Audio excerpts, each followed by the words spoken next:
What is up, everybody? Welcome back to a brand new video. And today we are going to be doing the start of my Inside the Score series. We're going to be taking a look at one of my original tracks. In this case, it's actually my first original song that I've written in over 3 years. And yes, I've written some orchestral pieces in that time frame, most recently Tranquility, which is on the channel as well. But in terms of like vocals and singing, I haven't done a song since 2017.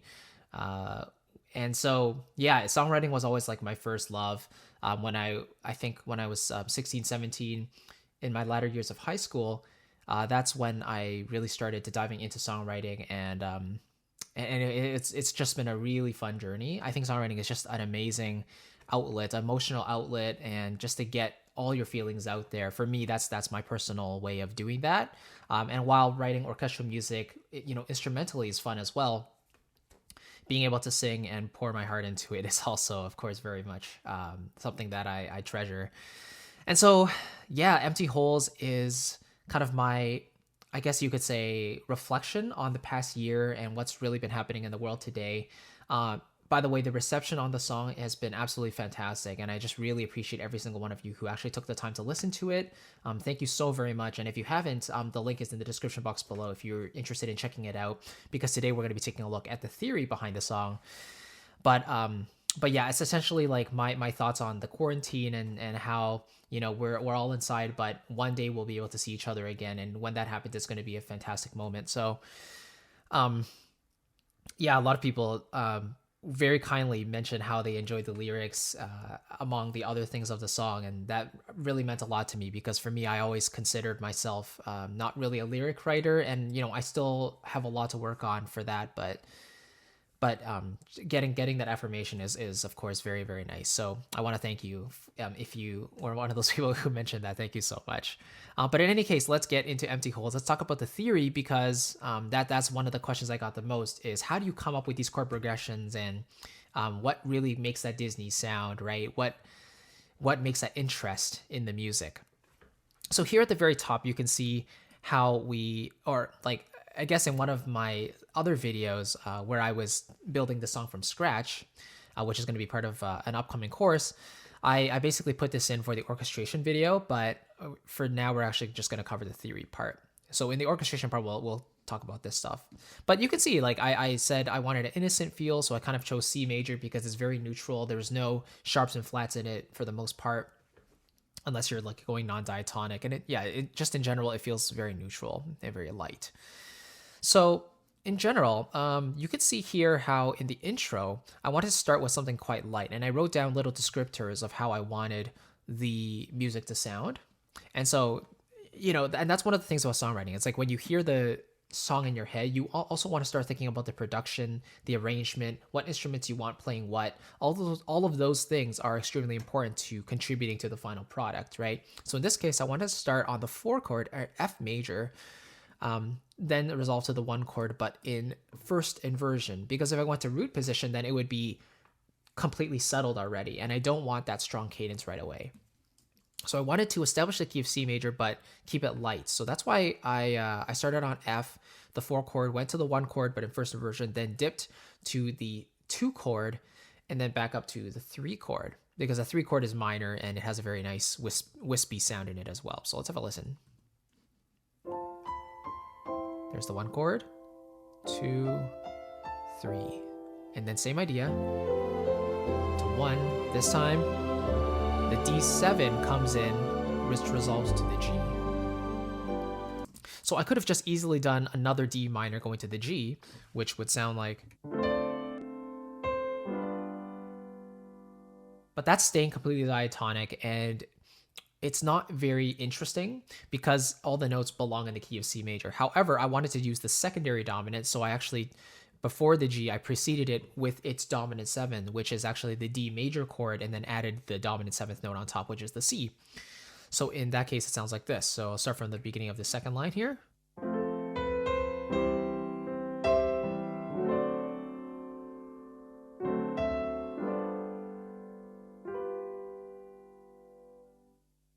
And so that D7 chord is the non-diatonic chord. This is one of the elements of the Disney sound, is using a secondary dominant, which introduces a new note that doesn't belong in the original key into the key.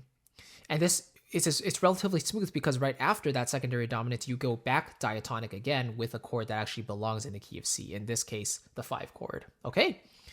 So I think that really works with the built-in orchestration and just hearing that full chord being played by the full orchestra there. That F sharp you hear on the top of the strings as well, and go rising up to the G.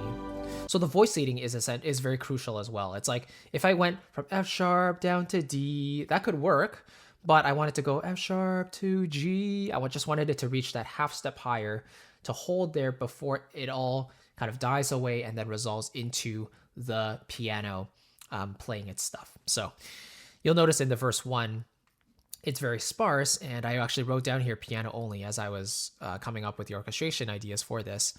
I just wrote down piano only, and I wrote the entire mood of the verse is kind of like, in these dark times, hope seems to be lost, right? It's like we're trapped inside and we feel like we can't go outside. And you could also interpret this as the person is aching for their loved one, but for some reason they just can't reach that person, you know, whether that's a romantic love or familial or whatever. So anyway, let's take a look at this progression here in the verse. It's all too easy C to B flat to curl to up F. in bed. Back to G Hide to C. from it all, let the tears flow instead. Separated from those you'd rather see. The months ahead are where you'd rather be. Then it goes into the pre-chorus. But essentially, you see, I've basically repeated the same progression 4 times. And when I was coming up with this progression initially, I was thinking, you know, what would be a really interesting alternate texture to just staying diatonic, of course. So the initial thought was to go from 1, right, to maybe the 5 chord, but in first inversion, then down to the 4, you know? So it would sound like this.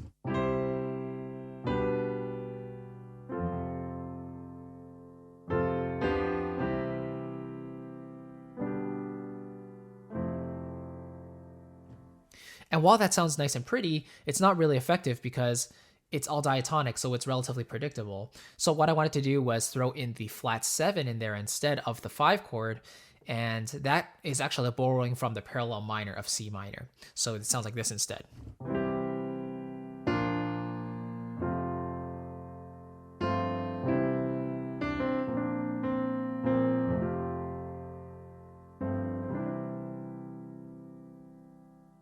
So hopefully you can hear the difference there. Another way you can interpret this is as the Mixolydian mode of C major. So you could say I'm using the C Mixolydian scale because I'm lowering the 7th to the B flat, which in turn can create a B flat major chord in the context of this progression. And so it's basically just 1 to flat 7, down to 4, and then back to 5. Okay? So yeah, very, very common for the music to go like flat 6, flat 7, even like flat 3, flat 2 in a lot of Disney filmic music.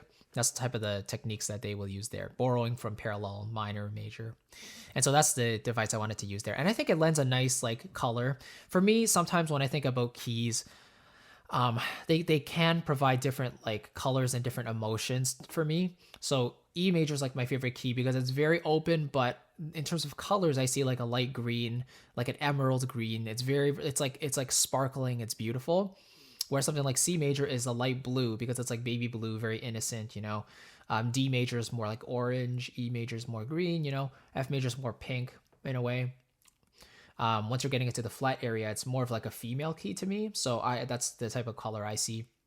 G major, I kind of see like more as a, kind of as like a darker blue, I guess, because it's starting to get more rich compared to the C major. A minor I see as like a yellow. B major is like a purple reddish type of thing. And I don't know why this is. Maybe I saw this color scheme before in a book or something, but just currently that's how I see things. And so that's, you know, when you're thinking of different keys and things like that, you should always be asking yourself, what type of emotion, what type of effect am I going for? And if it makes you feel a certain way, like a certain key makes you feel a certain way, then you can go for that if that's what you're going for, right? So anyway, let's go into the pre-chorus here.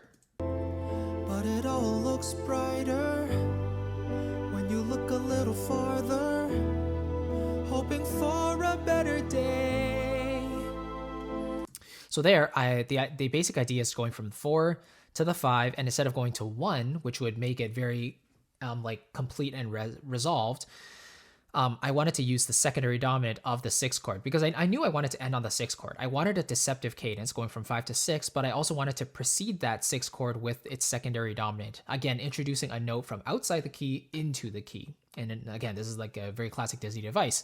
So that non-diatonic note, is the G sharp in the E major chord or in the E7 chord. So that G sharp comes in and it really creates that slightly colorful sound that resolves beautifully to the A minor. Then the second time, I didn't want to repeat the same progression again because I wanted it to end on a G7 or the 5-7 chord in C major, right? So it sounds like this. Ooh, shouldn't keep 2 to chord, yourself, going to the 1 chord, the bass rises where up no one can to the help. 3rd, now to the 4th, using the chase F minor the chord, the demons parallel minor, away. then to the 5 chord. I hope the And then normally after the 5 chord, you would expect the 1 chord, as you know, most classical music does. So we would expect there's that F minor. It's that minor 4 chord that's again very common in a lot of filmic Disney type of music. Then we would expect the 1 chord to follow. But, and I actually wanted to do what I did kind of in the intro, make it nice and light here. And you can hear in the song, that's exactly what we did. So we kind of faked it out a little bit. You know, you expect maybe a 1 chord or a 6 chord, but just I decided I want to go for, you know, the 4 chord instead. So 4 to 1, down to 2, back to 1, and then the same idea the second time around. empty holes within your heart 4, filled with the 1, secondary light dominant. of 100 Go to the 5. smile. Now here I was like, okay, do I want to stay in C major or do I want to, you know, go somewhere else? And I decided at this moment that I wanted to modulate to a different key. Why did I choose E flat major, like I wrote here? Because it's a very warm color. And again, I'm just thinking of the flat keys. They have a very warm tone to them. And I really heard a French horn playing in accompaniment with my vocal line there. So generally brass instruments work very well in flatter keys. And just because of the way they're built and just like idiomatically, it's easier to play flat keys in general. So then I was like, okay, well, E flat sounds like a really beautiful key. I'm adding 3 flats to the key, whereas before it was 0 sharps and flats. So the color difference is definitely going to be evident. It's definitely going to be there, but it's not so different. Like, for example, 0 sharps to 7 sharps, where the listener is going to be like, whoa, what just happened? You know? So in this case, it's like a natural transition. And the way I did that was by going from the G7 chord up a half step to the A flat chord. So, you know, you have this.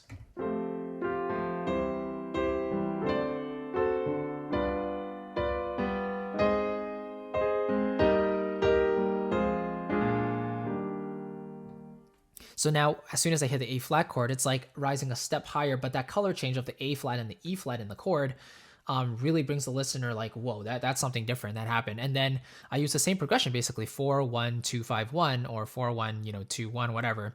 But it's just in a completely different key. But at the same time, because of this color change, it feels like it takes like taking the listener on another journey, like a step further, right? And then of course, because I want to go to the second verse. By the way, this song follows a verse, chorus, bridge, chorus structure, of course, with the pre-choruses there as well. But the verse 2, I wanted to go back into C major, like how I started. So the way I did that was I could have gone 2, 1, 4, 5, and then 1 in E flat if I wanted to stay in E flat, but I wanted to go back to the key of C. So the way I did that was going from the A flat major chord back down the half step to G7, which is the 5 of C major, right? So that sounds like this.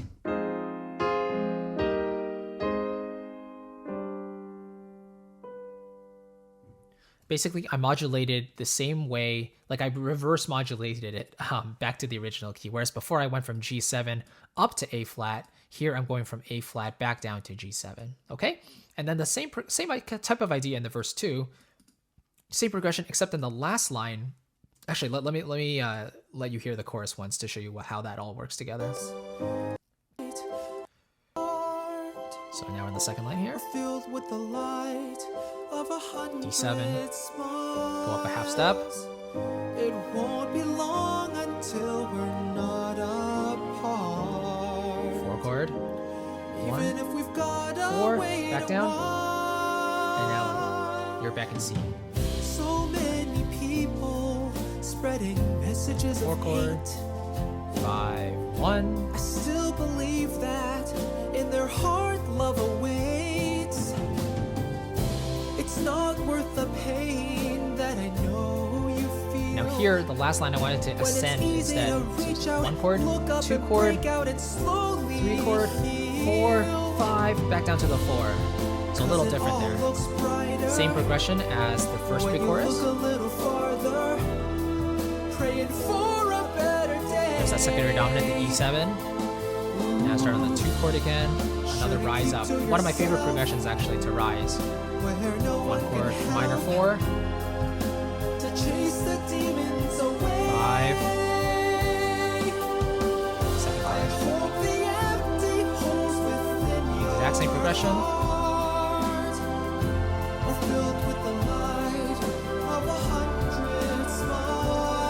Rise up a half step.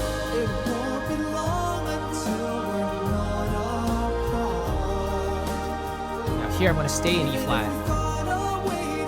4 chord. Now instead of going down, I went up to the 5 of E flat and down to the 4.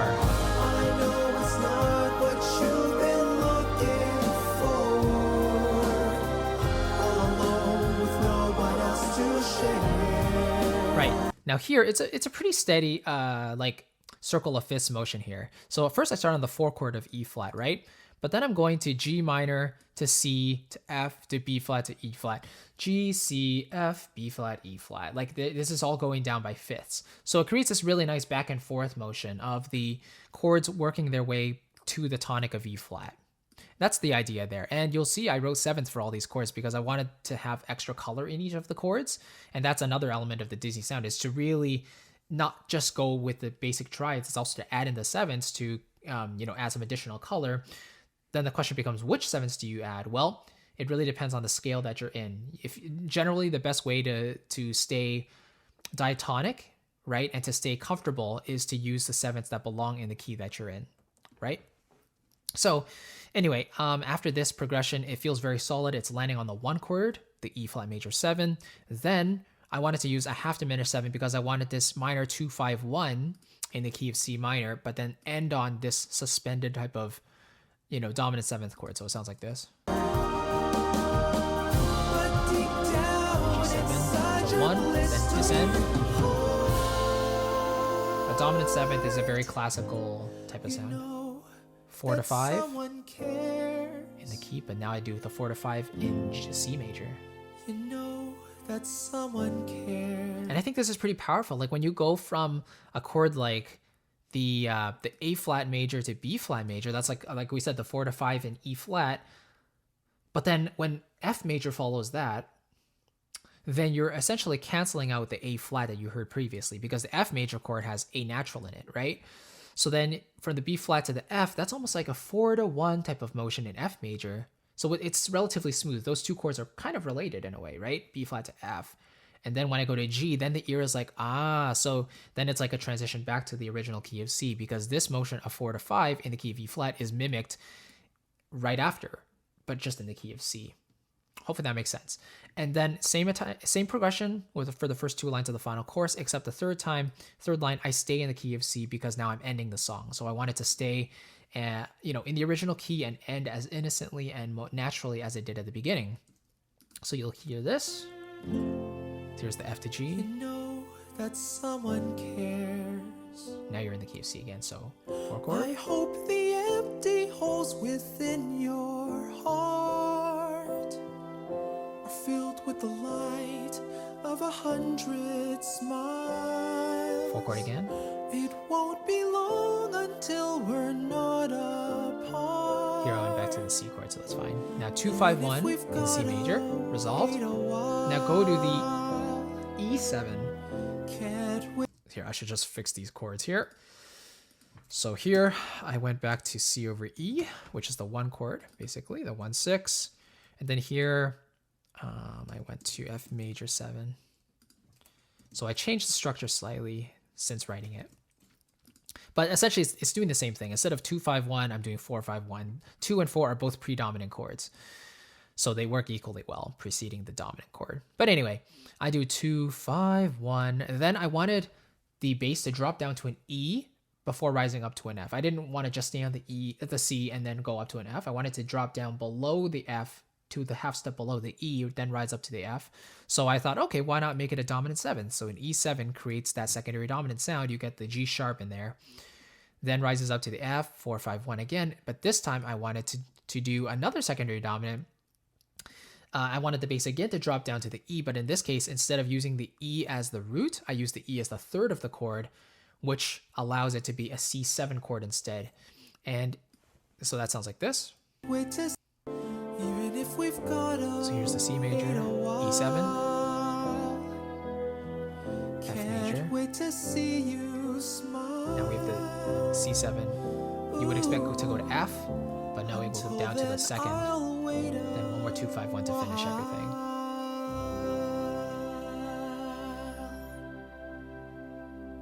And so this resolution back to 1, it makes everything like tied together in a nice little bow, I think. And landing on 1 here, these couple times, almost teases the listener. It's like, okay, we're going back home, but wait, not just yet, because we have this secondary dominant coming in for a second. So it's like the last time then we actually land on 1. I don't transition to any more dominant 7th chords. I just stay on that 1 chord and then fin, like it's all finished. Okay. So generally the things to take away from this, I would say, is don't be afraid to modulate. That's something that's very common in a lot of Disney music, is they'll start in one key and they'll go to another key. But in this case, I was kind of following a pop song structure, so I had to be very careful of where I modulated. Something that's very common is to start in one key all the way until maybe like the bridge, and then modulate to a different key there and carry it to the final chorus and to the end. But in this case, I actually modulated within the chorus and then modulated back out into the verse 2, did the same thing in the second chorus, modulated into the new key, and then stayed in that modulation for the duration of the bridge and modulated out of the bridge at the very end back into the final chorus, because I knew I wanted to modulate somehow, and I knew I wanted to modulate back to C major at the end, but I didn't know exactly where. So when I was writing the bridge, I was like, okay, it's probably a good idea to keep the bridge in this key, and then at the end of the bridge to signify the coming of the last chorus, and the outro to do the modulation back to the original key. So that's the idea. I hope that gives you a sense of what was going on, in my head throughout that process. And I know there's a lot of stuff to cover, but secondary dominants are very common. 7th chords are very common. Exploring different mode, parallel minor stuff. These are all like key elements to creating a sound that's not just pop, not staying just diatonic, but visiting other keys that are either related or non-related, but they all have a certain purpose. And that's kind of that purpose you want to explore when you're writing your own music. So thank you so much for watching this first part of Inside the Score with me here. And if you are at all interested in writing music in this style, I mean, why wouldn't you be? You clicked on this video. Then I want to point you to my absolutely free guide that's on how to write Disney style music. And it's the first link in the description box below, but essentially it just takes you through a couple of examples of my favorite like Nintendo and Disney songs, pieces, and kind of how they go through the musical devices to make it as beautiful and lush as possible. So it's loaded with practical examples. It takes you through and it dissects, every musical device that's relevant. And so you can use that as, your personal guide for, the next time you're trying to write a piece or song in this style. Hopefully that can really help you, and let me know if that does. Because it's like this style of music can be really gorgeous, and I think it's not really explored enough. So that's something I wanted to bring up. And speaking of which, like you might not know this yet, but I'm working on something, a really in-depth resource that talks about this particular style of music specifically. So be on the lookout for that. I will be announcing that in a couple weeks. And it's going to be a lot of fun. But in any case, thank you so much for watching part 1 of Inside the Score. I'll catch you in part 2, where we'll dive into the lyrics. Catch you then. Bye-bye.